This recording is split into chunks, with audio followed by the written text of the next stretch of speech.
Welcome back to my channel. So কেমন আছো তোমরা?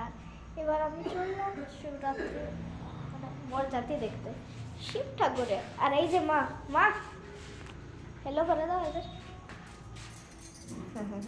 চলো গাইস রাস্তাতে পৌঁছেই তারপরে দেখাই, না হলে গল্লি মধ্যে তোমরা ভয় পেয়ে যাবে।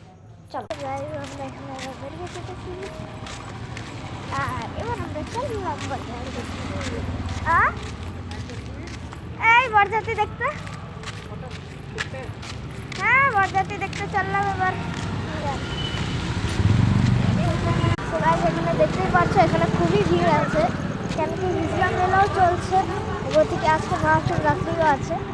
তো আজকে তো ডবল ভিড়। আর এখানে আমি আর মা মেকআপ করে চলে পড়েছি এবার। ওরে বাবা রে, শিব মন্দির কে কি যা কাটিয়েছে, কে কাকি। চলো এবার তোমাদের তো শিব মন্দির পৌঁছিয়েই দেখাবো কেমন ভালো করে সাজিয়েছে গাইস।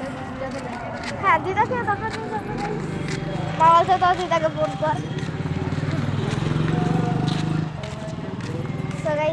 এবার চলো বাবারা, এখানে বিয়ের গানাগুলো হয় না সেইগুলো আগে চলছে। মা এখানে আমরা